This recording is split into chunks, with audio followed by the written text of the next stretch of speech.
ఏపీలో local fight చురువైంది. సాధారణ ఎన్నికలు ముగిసిన దాదాపు 2 ఏళ్లకు స్థానిక పోరు జరగబోతోంది. లోకల్ ఫైట్ గతంలో ఒక ఎత్తు అయితే ఈసారి మరో ఎత్తు కాబోతోంది. కీలక మార్పులతో పంచాయతీ పట్టణ పోరు జరగబోతోంది. ఈ దిశగానే కూటమి సర్కార్ శరవేగంగా కసరత్తు చేస్తోంది. అటు ప్రధాన పార్టీలు కూడా స్థానిక పోరుకు సై అంటున్నాయి.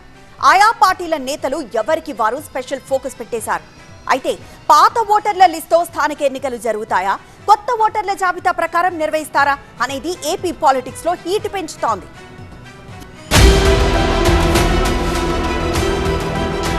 ఏపీలో స్థానిక ఎన్నికల సమరం మొదలవుతోంది. అక్టోబర్ నెలాఖరులోగా ఎలక్షన్ పూర్తి చేసేందుకు కూటమి ప్రభుత్వం వేగంగా కసరత్తు చేస్తోంది. అందుకు తగ్గట్టే కీలక నిర్ణయాలతో దూసుకువెళ్తోంది. అంతేకాదు భారీ మార్పులతో మున్సిపల్ పంచాయతీ ఎన్నికలు నిర్వహించబోతోంది. కార్పొరేషన్లలో మేయర్, మున్సిపాలిటీల్లో చైర్మన్ ఎంపిక కోసం ప్రత్యక్ష ఎన్నికల ప్రక్రియకు శ్రీకారం చుడుతోంది. దీనికి సంబంధించిన చట్ట సవరణ బిల్లును అసెంబ్లీ ముందుకు తీసుకొచ్చింది. గతంలో 1986 వరకు మేయర్, మున్సిపల్ చైర్మన్ల ఎంపికకు పరోక్ష ఎన్నికలు జరిగేవి. ఆ తర్వాత అప్పటి ప్రభుత్వాల నిర్ణయాలతో 2005 వరకు ప్రత్యక్ష ఎన్నికలు జరిగాయి. 2005 నుంచి ఇప్పటి వరకు మళ్లీ పరోక్ష ఎన్నికల విధానం అమలు అవుతోంది. అయితే చట్ట సవరణతో మళ్లీ ప్రత్యక్ష విధానంలోనే ఎన్నికలు జరగనున్నాయి. అంటే సభలో మెజారిటీతో సంబంధం లేకుండానే ప్రజామోదంతో మేయర్, చైర్మన్ల ఎంపిక జరగబోతోంది. ఇలా చేయడం ద్వారా కీలకమైన నిర్ణయాల్లో సభ్యులు, సభాధ్యక్షుడిని ప్రభావితం చేసే రాజకీయాలకు చిక్పడనుంది. చట్ట సవరణతో ప్రత్యక్ష విధానంలో ఎన్నికలు జరుగుతాయని మంత్రి నారాయణ అసెంబ్లీలో ప్రకటించారు. దీంతో సభ్యుల ప్రభావం మేయర్ పైన, చైర్మన్ పైన ఉండబోదని చెప్పారు. ప్రత్యక్ష ఎన్నికలతో మేయర్, మున్సిపల్ చైర్మన్లను ఎంపిక చేయడం వల్ల చాలా ప్రయోజనాలు ఉంటాయన్నారు. ఈ విధానంలో ఎన్నికైన వారికి బలమైన ప్రజామోదం ఉంటుందని మంత్రి నారాయణ తెలిపారు. 1986 నుంచి 2005 వరకు డైరెక్ట్గా ఉండింది. మళ్ళా 2005 తర్వాత ఇండైరెక్ట్గా ఎలక్షన్ జరుగుతుంది అధ్యక్ష. అయితే ఇప్పుడు ఈ యొక్క అమెండ్మెంట్లో మళ్ళా డైరెక్ట్గా ఎలక్షన్స్ పెట్టేందుకు దానికోసం యాక్చువల్గా ప్రపోజ్ పెట్టాం అధ్యక్ష. ఈ డైరెక్ట్ ఎలక్షన్స్ పెట్టడంలో అనేక లాభాలు ఉన్నాయనే దాంతో చేయడం జరిగింది. మరోవైపు ఏపీలో 100 పట్టణ స్థానిక సంస్థలకు ఎన్నికలు నిర్వహించేందుకు ప్రభుత్వం చర్యలు ప్రారంభించింది.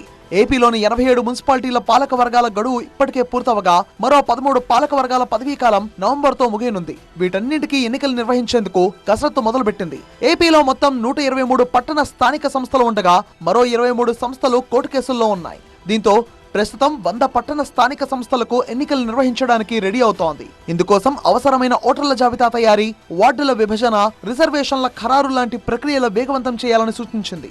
అలాగే ఎన్నికల్లో బీసీలకు 33.33% రిజర్వేషన్లు అమలు చేయాలని నిర్ణయించింది.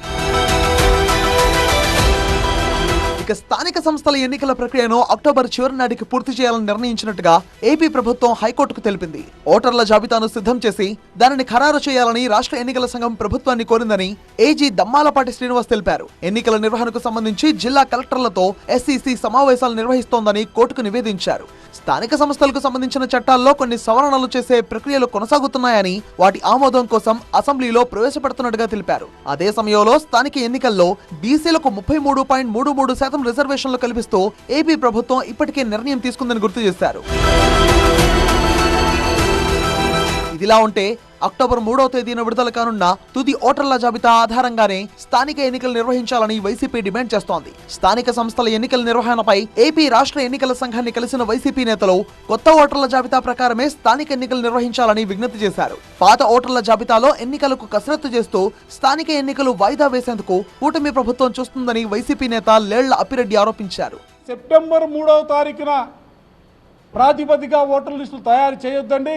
అక్టోబర్ 3వ తారీఖున ఎస్ఐఆర్కి సంబంధించినటువంటి ఫైనల్ ఓటర్ డ్రాఫ్ట్ పబ్లిష్ అవుతున్నటువంటి పరిస్థితుల్లో ఆ ఓటర్ లిస్టులు ప్రాతిపదికగా చేసుకొని డీలిమిటేషన్ సంబంధించి కానీ, వార్డుల తయారీకి సంబంధించి కానీ దాన్ని ప్రాతిపదికగా తీసుకొని ఎన్నికలు నిర్వహించాలని చెప్పి కమిషనర్ గారిని కోరాం.